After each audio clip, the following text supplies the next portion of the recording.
Today, here on the second day of the Kajimanam, we are continuing our teaching on the noble aspiration for excellent conduct. So I will continue with this today.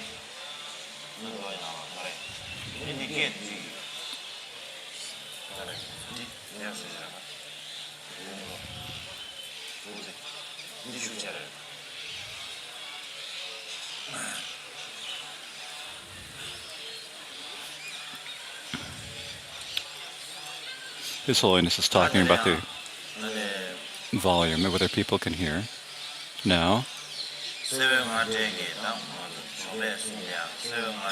in the aspirations from the Light of Gold Sutra that we recite in the morning,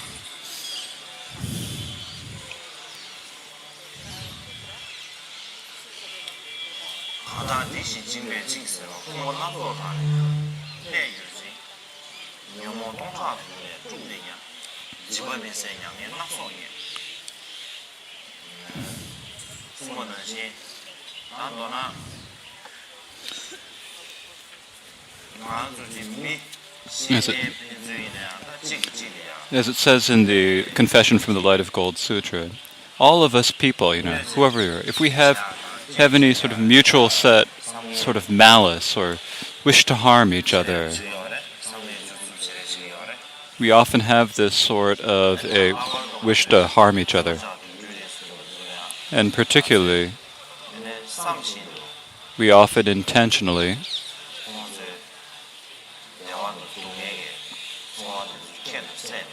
disregard the feelings of pleasure or pain of animals and give them incredible oppression and suffering. And because of this reason,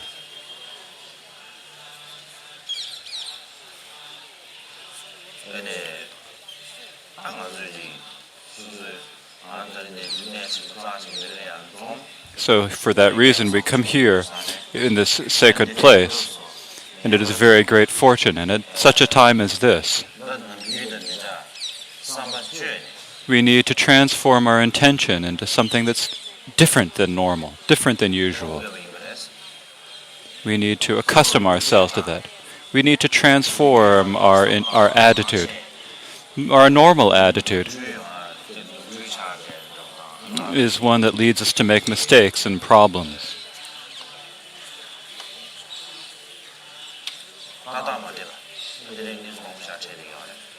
And that brings us unhappiness. And so we need to think about things carefully and change our attitude.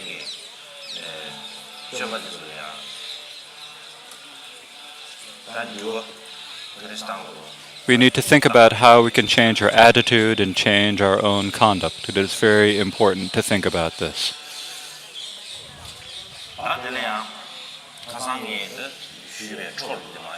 So now I'm going to continue from where I was talking yesterday. So continuing with the noble aspiration for excellent conduct. We're talking about offerings and confessions. So according to the sutra, there are the 10 great aspirations of Samantabhadra. And so of these 10, the first is prostration, the second is praises. We talked about those yesterday.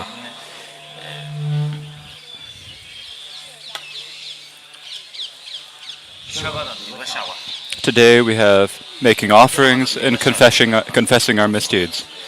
This is the part that we have come to. It is on page 112 of the Milne book.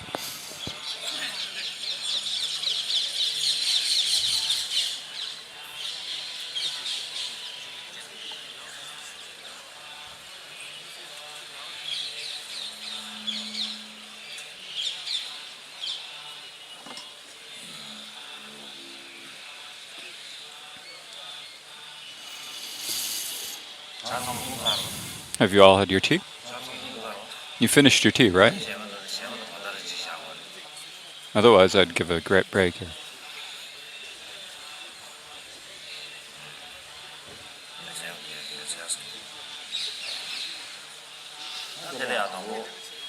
So first here, the offerings. When we talk about offerings, there are offerings that are connected with sutras and offerings that are connected with the mantras. And so there are these two types. But here we are talking about offerings connected with the sutras.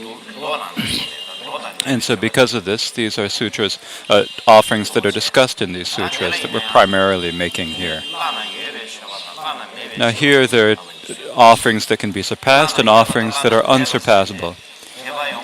Now the reason that there is a distinction between those that are surpassable and those that are unsurpassable comes down to whether you can make an offering that is bigger, greater, vaster than that offering. If there's an offering that you can, make an offering that could be surpassed or exceeded or greater, then that is surpassable. And if there's nothing greater, nothing better, then that is an unsurpassable offering. And so, in the Noble Aspiration for Excellent Conduct, it first talks about, I make an offering to these victors of the best of flowers and the finest garlands, and so forth. You can all read this.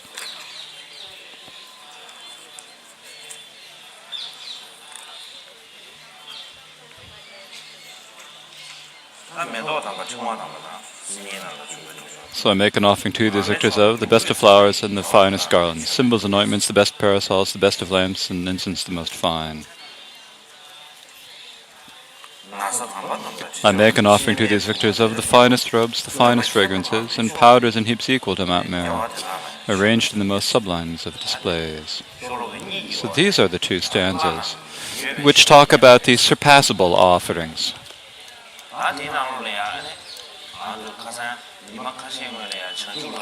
So a few days ago when we were talking about Atisha's lamp for the path of enlightenment, and what it says there,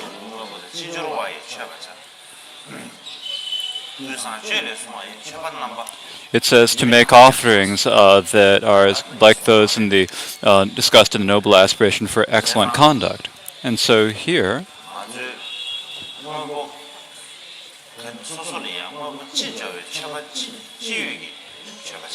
so we need to make offerings of everything that we have. It's not a question of making of just a small offering.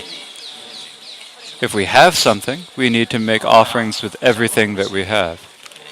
Otherwise, as it says in the lamp, in the torch of certainty by Jamgon Kontra Rinpoche,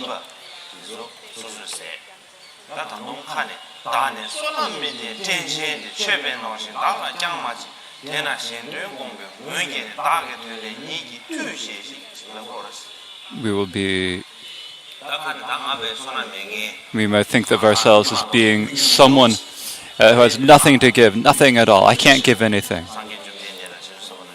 But out of their great compassion, we say to the Buddhas and Bodhisattvas, out of your compassion, please accept this small thing.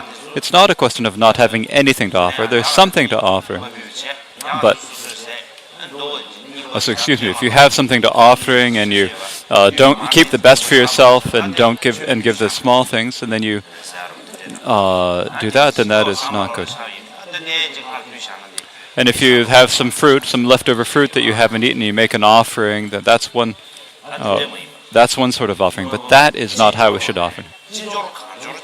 We should offer whatever we have, anything that comes in. We're not talking about making a small offering. And so in terms of the 7 types of offerings, they're the best of flowers, the finest garlands, symbols, ointments, parasols, lamps, incense, robes.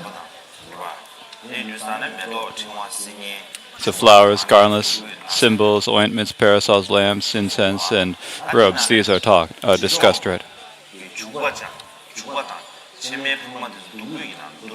Also here the ointments are considered as part of the lamp, of the parasols. And so here in this way there are 7 offerings that are made. Now there are different ways to count these 7 offerings. Some people say that the 7 branches are the 7 types of offerings.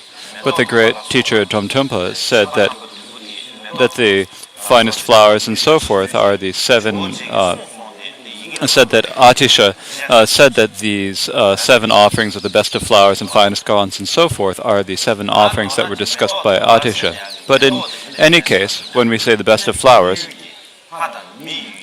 we talk about the we're not talking about the flowers from they're talking about the flowers from divine realms and human realms.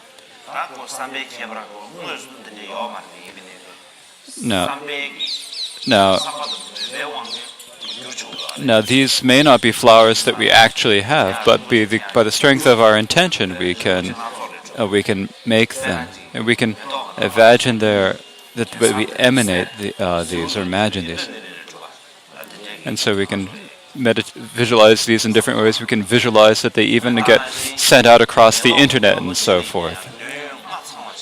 And we think that any flower that we often has all 5 of the sensory pleasures. It has the flower, and when you shake it, its petals make a nice, pleasing sound.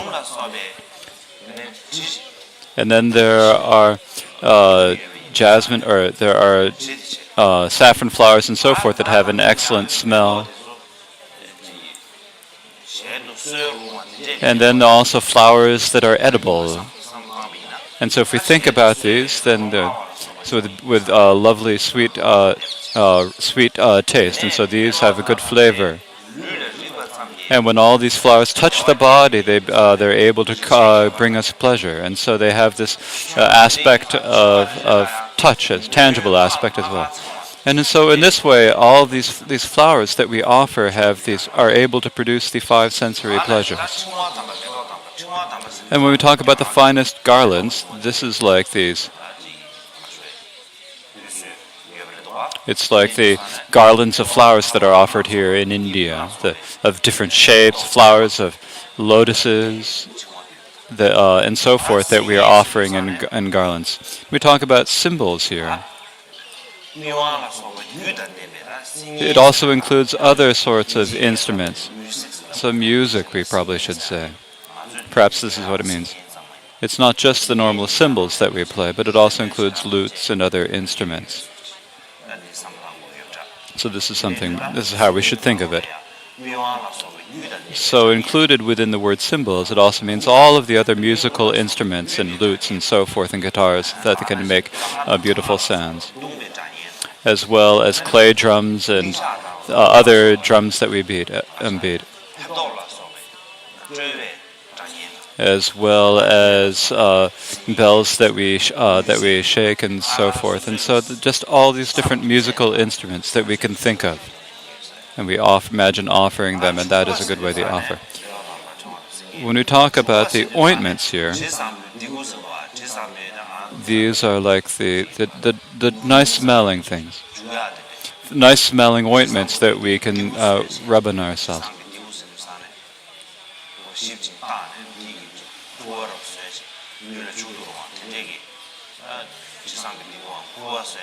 And so they are made into ointments that we can spread on our body out of delicious fragrances and so forth. And for example, there are also some ointments that have medicinal herbs that if you rub them on your chest, then it brings coolness to your body. And so this is a particular type of offering made here in India.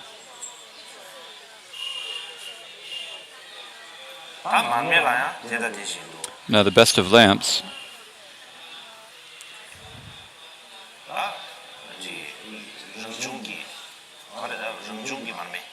these are the natural types of light, the light of the sun, the moon, and the stars, as well as those lamps that are made by people. Those that are made that are lit by various types of electricity or oil and so forth. We imagine offer these as well.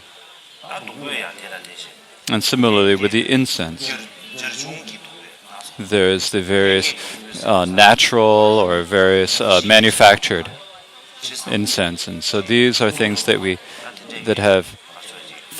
can burn as incense. So the various types of incense. And when we talk about the finest robes, things that are soft and comfortable to wear, that have the so robes that have the features of these, and that can keep us so that we are neither too hot nor too cold.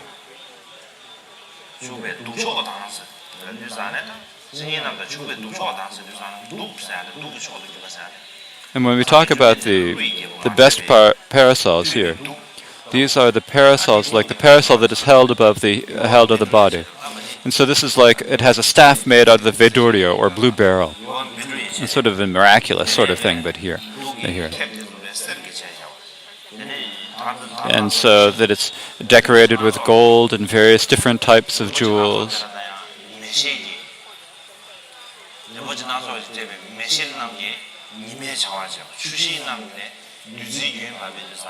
And so it is able to...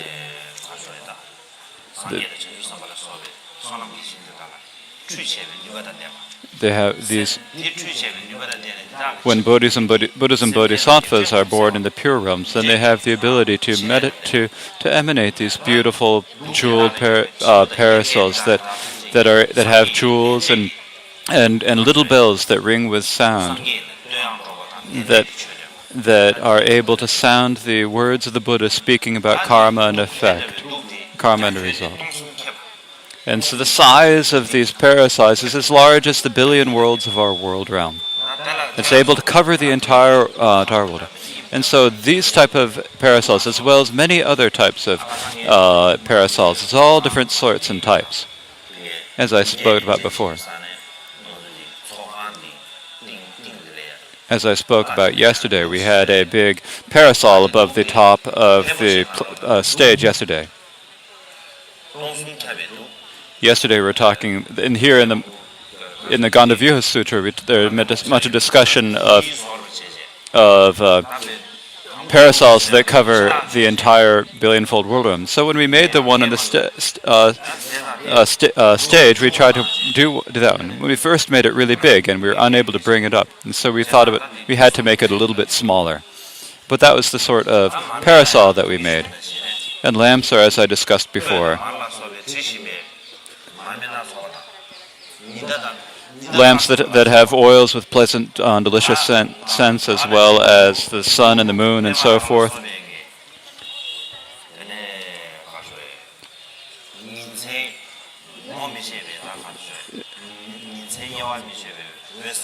And then jewels such as rubies and so forth that give off light without distinction during the night and day. And with the incense, long sticks of incense, incense pills or incense powders and so forth.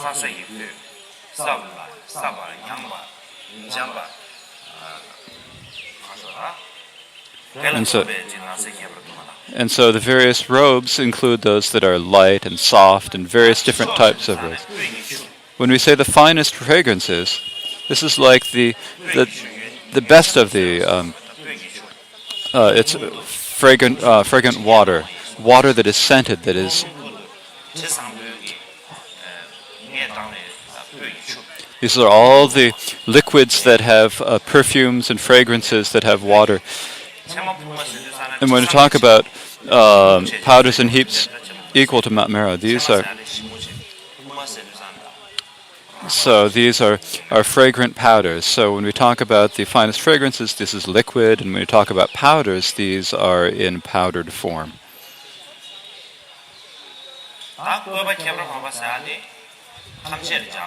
When we talk about arranging the most sublime displays. So this is the arrangements of flowers that are the most sublime, arrangements of incense, arrangements of music and ointments and everything that are all arranged in the most sublime, in various different ways. And so we think that these are all present there. In brief, the reason that we talk about all these different things that we're making offerings, we're talking about various different things, right? But when you say making offerings, this is the Sanskrit word is puja. So puja means to please. The meaning of the word puja is to please. So if we talk about it in terms of the poetic qualities, it fills the heart with pleasure. So in terms of filling the heart with pleasure, it is called a puja.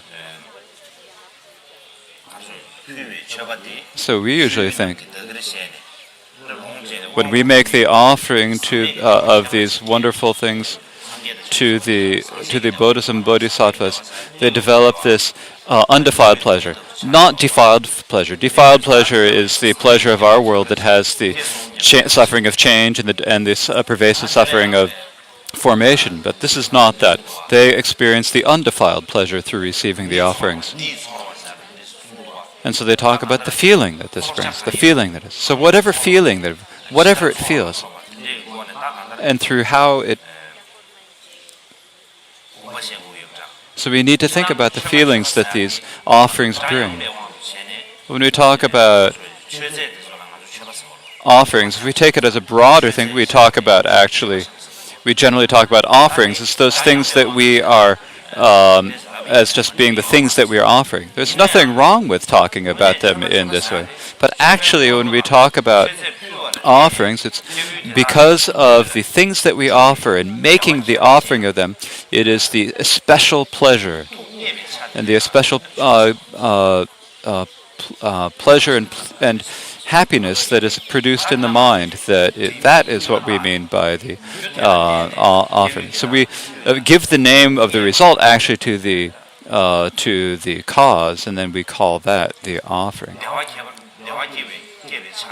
So in terms of the ability to cause pleasure, we give the name of the result, the puja, the pleasure of the result, to the Verdant. Now, of course, in Tibetan or in English, that's not how we describe it. But when we talk about it in terms of the meaning of the Indian or the Sanskrit word, then this is the meaning of the Indian word. And so for this reason, some scholars say, if we make an offering, then it has to be an offering of thusman, because it always brings the undefiled pleasure, and so that is the feature of an offering. And so, generally, when we make offerings, we do this as an antidote for stinginess. If anything that we do as a Dharma practice does not go as a remedy for an affliction, then it does not become a Dharma. So when we make an offering, it has to be an antidote for an affliction. So when we make offerings, it is primarily an antidote for our stinginess. And stinginess is that when we have things for ourselves, but we are not able to give them away. So when you have that sort of a narrow sort of mind, that is the stinginess. So an offering is when if we have something we could give, but we do not give it, then that is an impure sort of action. So we don't offer the things that we have, and instead, we give something old or impure or not so good, and we print. That is not a pure offering. So as the great masters of the path,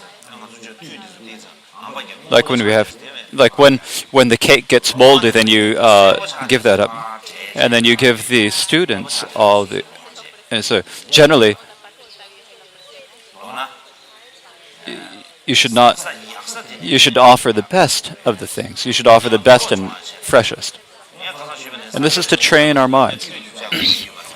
Because, as I said before, the Buddhas and Bodhisattvas don't really need any cake. They probably had too much of it. We have to think about what is it that pleases the Buddhas and Bodhisattvas. So we need to think about what is pleasing to the Buddhas and the Bodhisattvas in their mind. But there's no difference to the Buddhas and the Bodhisattvas in their own mind. But the Buddhas and the Bodhisattvas, their main purpose, if we say it in common terms, if the main aim of the Buddhas and the Bodhisattvas is to free all sentient beings from suffering. To free all sentient beings from suffering comes from relying on the causes and the conditions. And so the causes and conditions are to gather the merit and to eliminate the negative. And so for that reason, So there's no substitute. No, someone else cannot be a substitute and gain merit on your behalf. You have to do it yourself. So the Buddhas and the Bodhisattvas are like an example for us. They're someone we can think about, but actually the person who really has to gather the accumulations and purify the negativities is ourselves and ourselves. And so if we are able to gather the accumulations and purify our misdeeds, then that someone who can do that will be able to attain Buddhahood. Otherwise, we will not be able to. And so the early Kadampa masters said that when we make the offering, we need to make offerings. We need to offer things that are offered and things that are not. Mountains and rivers and so forth and all that.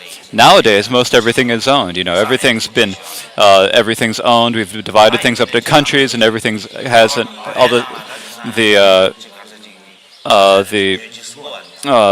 everything has an owner. They even say that now on the moon they're dividing it up into sections that are owned by various different countries and so forth. But whether we talk about the things that are owned or unowned, when we talk about the things that we offer, they're all that we can offer. It doesn't really come down to what is offered. Actually, it comes down to our minds.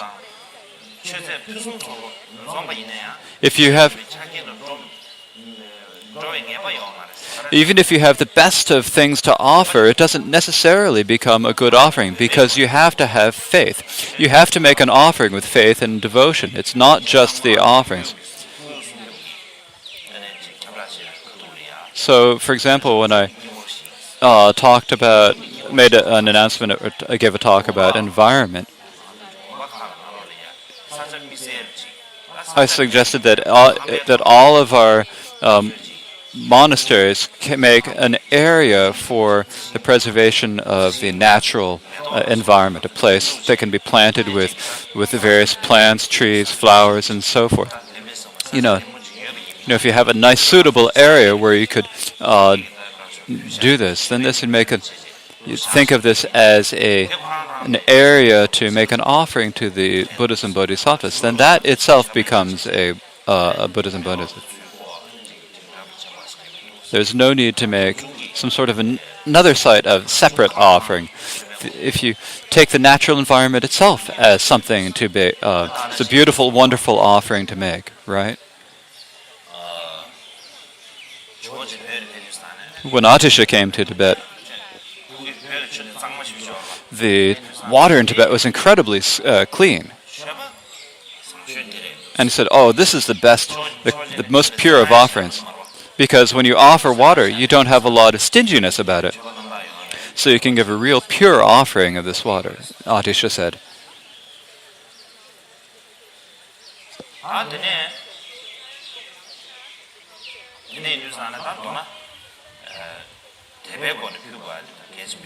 So really, it's important that we make offerings through faith. Then there are the unsurpassable offerings. I also imagine offering to all victors that which is vast and unsurpassable. I offer and bow to the victors with the power of faith and excellent conduct. So an unsurpassable offering is the offerings that the great beings, that beings who are on the highest bodhisattva levels, such as Manjushri and Sambantabhadra, can emanate and make. And so first they emanate incredible numbers, an infinite number of bodies, and then each of these infinite numbers of bodies then emanates from each pore of its body. It emanates another innumerable bed of bodies, each of which makes an offering to all the Buddhas and Bodhisattvas. It's as we were saying before, that even on the tip of a hair, there are all the Buddhas and Bodhisattvas in the entire world. So these are like this incredible array of beings. And so we think that these beings are not making these offerings for just a single instant, but they're doing it continually this is something that we can't describe, but within the Dharma expanse, the Dharma Dhatu, they are able to make this because of the force of their aspirations and their samadhi. They are able to make these offerings. Now, we aren't able to do this. How can we make these offerings now? But whatever offering we make,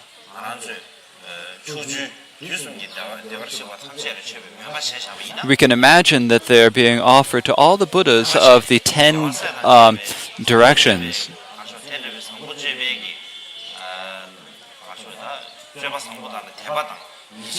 We make these aspirations of excellent conduct with that great faith and devotion, then it will have vast benefits for us. So like when we make an offering of offering water, it may be a small bowl of water, but if we think of it as the bowl that we're offering as being this huge bowl, this undefiled bowl of precious substance that we are filling with the offering, then it becomes a vast offering. And we think that it is something that all the Buddhas and all their children, the Bodhisattvas, are able to enjoy for incredible number of eons. And we think that then that they're all that from that we emanate many offerings that we flow to offer these to all these beings.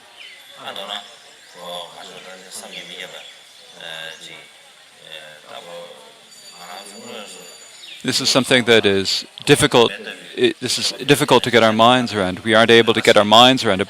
We can't actually do it Manjushri and Sambantabhadra, but we can pretend, we can imagine that we are doing that.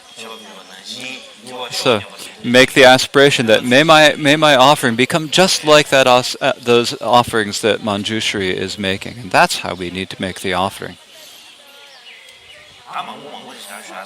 If I say too much, then there's not a whole lot of time for me to say that. So that continues. Now there is a story about these offerings. And in the story about making offerings, in the ancient times when the Buddha was present, there was a householder whose name was Deva. And when he died, he had no children. When he passed away, he had no children. And so at that time, if you had no children, then all of the household's wealth would be taken into the king's palace. And so this is brought into the king Bimbisara's palace. So all his wealth was taken into King Bimbisara's palace. So Bimbisara, after he got the householder Deva's wealth,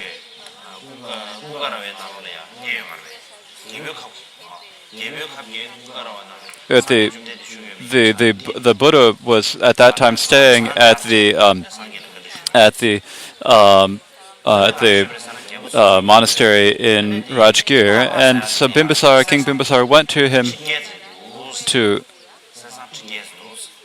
Now he said, now he had 80,000 bars of gold, but he had the most.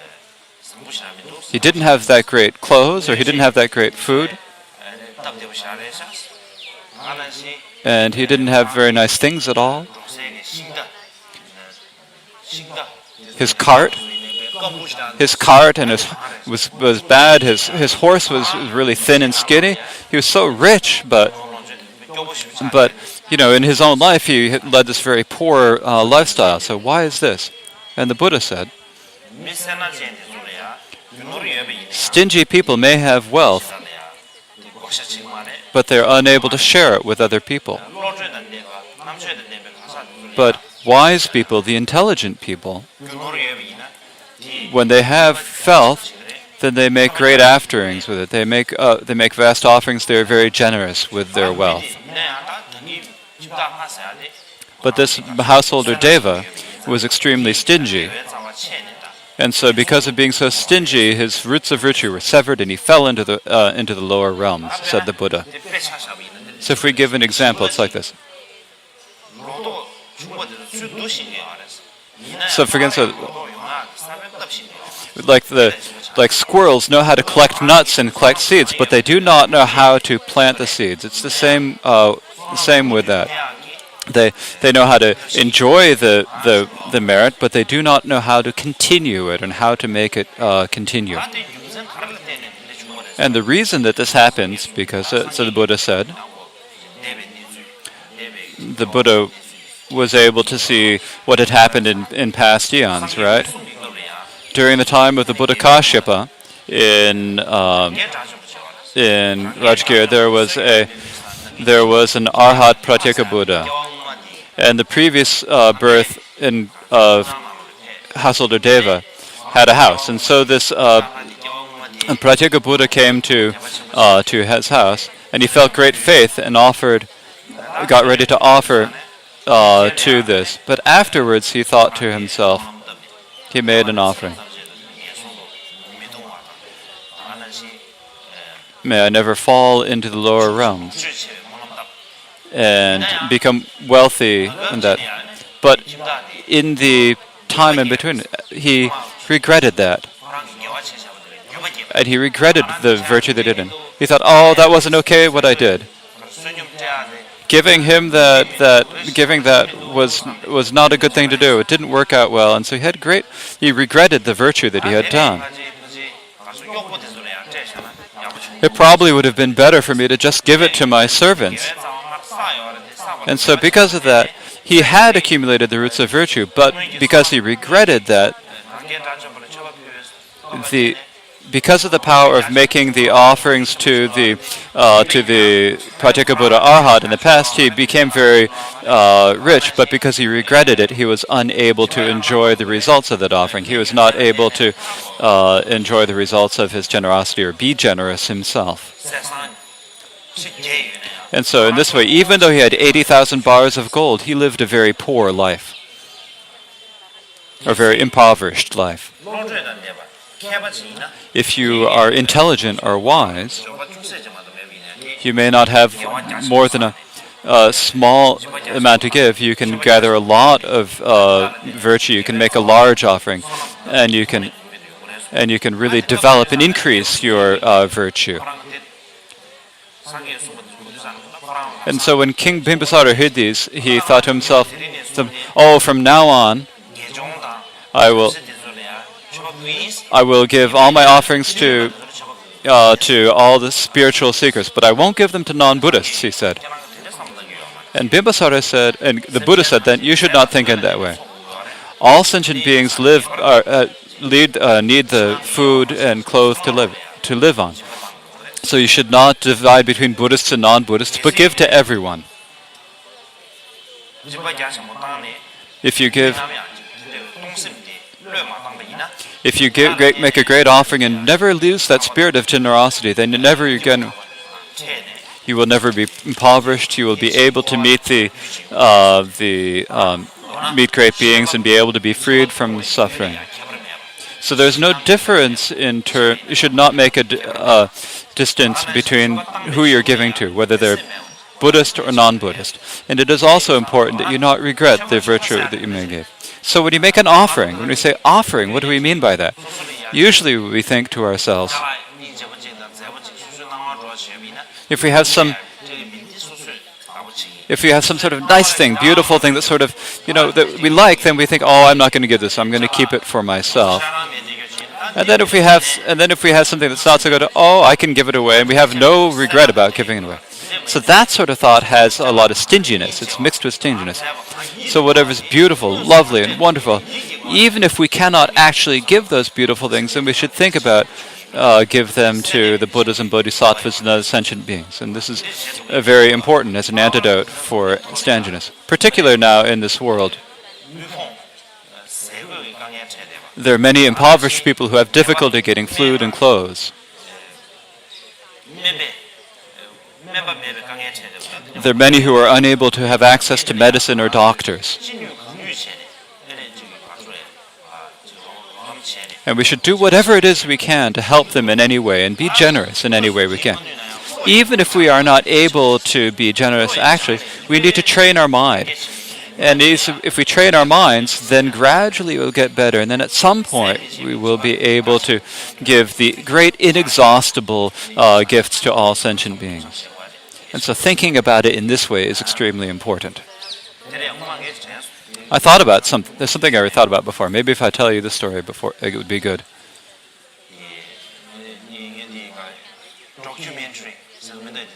It's a documentary. Is that what they call them these days, right? It's a documentary.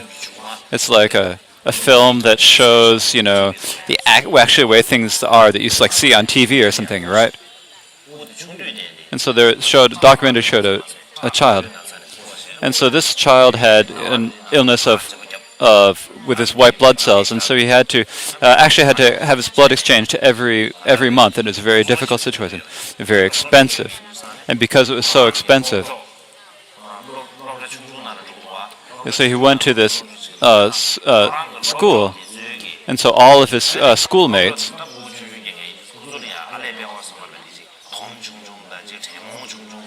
they would have all his schoolmates would make like little stuffed bears and stuffed animals and so forth, and all of these,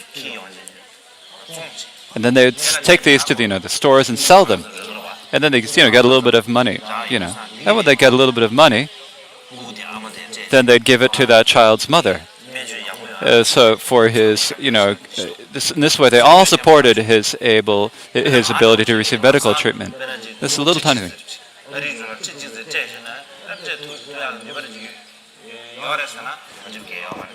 If I were to make, if I were to make a gift of $10,000, I might be able to make that gift. But if I were to give it, it wouldn't be such a big thing. But for these people to do it, they each give $1, and it's like an amazing gift.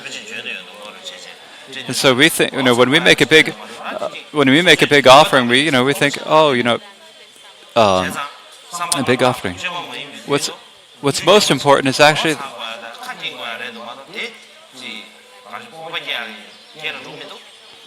So, even if you're a rich person who makes a big offering, if you don't do it with a pure attitude, then it doesn't become a pure offering. But generally, so even if you don't have much to give, if you do it with a pure attitude, whether you're making an offering up to the Buddhas and Bodhisattvas or a gift down to those who need your help, then it is a wonderful gift. So the main reason that we are being generous is in order to train our mind, to become more generous, to be able to develop more courage, to be able to help those who are without protector and help. Then we come to confession. Now, there's a lot to say about confession, maybe too much to say about it. I don't know if this happened. Actually, confession is something that is supposed to talk about, but I don't think I have time. So I'll talk about confession tomorrow. If I talk about it in brief today, then I'll talk about it detailed explanation tomorrow. Here it says, under the influence of desire, hatred, and ignorance, I have committed wrongs. Using my body, speech, and also mind, I confess each and every one of them. And so here, just in brief, whatever misdeed or wrong we have done,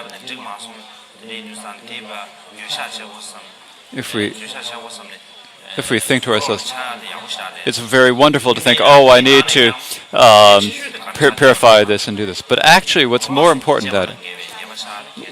most important is to confess and purify anything we have done anything that transgresses any transgression of the three realms. And the reason for this, we talk about the three realms, three vows, then this is Dharma language. But if we talk about it in an ordinary language, it's like it's a commitment we've made in the past. And we've had these commitments we've made in the past. And if we do something that breaks that commitment, that goes against that commitment, then it really brings us a lot of discomfort and discouragement and unhappiness in this life. It just feels like it's not right. So generally, all those small little,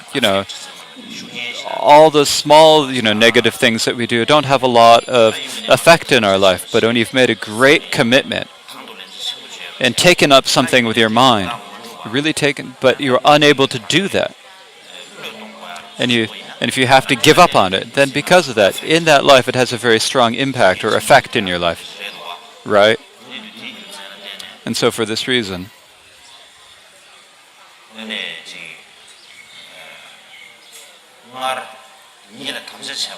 so all those things that we have made commitments to before, that we have vows to do, then those, if we confess all our transgression, then that impact or that effect that they had is stronger, and so it's a stronger stronger effect to confess them as well.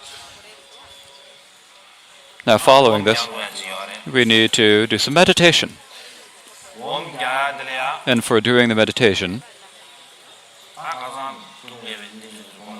yesterday we talked about all these situations of suffering. Now today, what should we meditate on?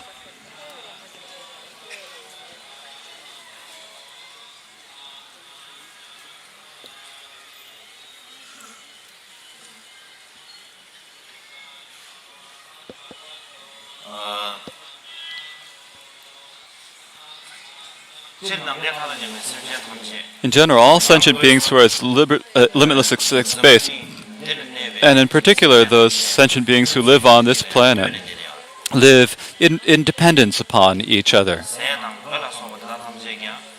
Our food and clothing all depends upon one another.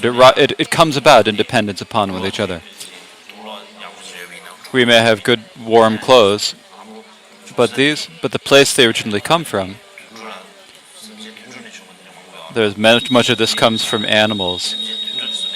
So without animals, we would not have the material itself. But it's not just that the animals if the animals are not there, but that also it's because they need to be manufactured in a factory. And so without the workers in the factories, we wouldn't be able to live them. If we think about it in this way, if we think about even the clothes we wear on our body go through thousands of steps and thousands of hands before they come to our body, and so everything we have comes through thousands or tens of thousands of steps to get to us. And so if we think about it in this way, from one perspective, all the sentient beings who are included within all those steps are extremely kind to us. In another perspective, all those things that come for us through all these steps, it's extremely amazing, actually. If it's nothing wrong to say it's a great fortune. Maybe this life, maybe our life is actually, in one way to think about it, it's easy, if you can think about it. Human life is easy if you think about it.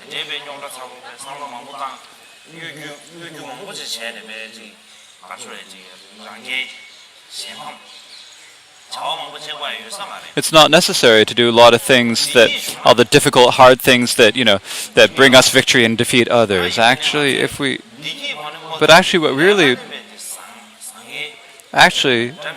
we just need happiness. But we do all sorts of unvirtuous things and various different annoying things, and they have very difficulties in our problem. And so as a result of this, instead of receiving the happiness that we need, we bring ourselves the unnecessary suffering and pain. And so if we think about this,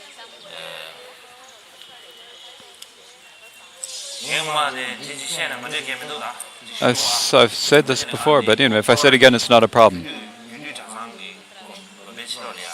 I was going on circumambulating the Juto monastery. And I was walking around there. I hadn't gone out for a few days, and so I was going out and walking. Each step I took, if you think about it, happiness is something that we think that happiness is something that we have to make up, something that we need to get for new. It's something that's there. We have that sort of belief usually, right? That we have to make our happiness.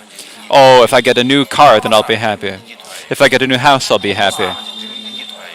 Oh, if I get some new clothes, I'll be happy. But if you get a new car, it's doubtful. It's not necessarily that if you get a new friend, that not necessarily you'll get happiness. It's not necessary that if you get a house, you'll necessarily be happiness. But actually, our happiness. So we think about happiness as actually being something that's in our future, that's far away from us. But actually, happiness is something that's in this moment. It's something that we can feel in this moment. There's this happiness we can feel in this moment.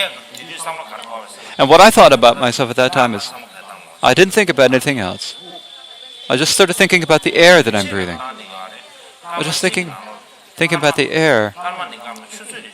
So from minute to minute, from hour to hour, to day, to lifetime, through a whole life, we we breathe this air.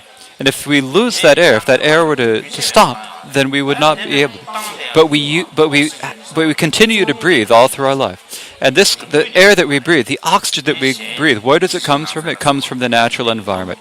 It comes because of other things, because of the trees and plants and so forth. It comes from other things. And so the movement of our breath, it first comes from the moment that it comes to the time that it comes to our body. It goes through many steps. It goes through tens of thousands of steps. So because of tens of thousands of causes and conditions, only then are we able to actually breathe the air. And this is not just one time or 1 minute. It's something that we have to breathe our whole lifetime, from the time we're born to the end of the life. And it's like, because there's this whole long line of causes and conditions, that it's incredibly fortunate and incredibly amazing that we are able to even breathe. If we just breathe and relax, it's beautiful, isn't it? It's nice, it's lovely.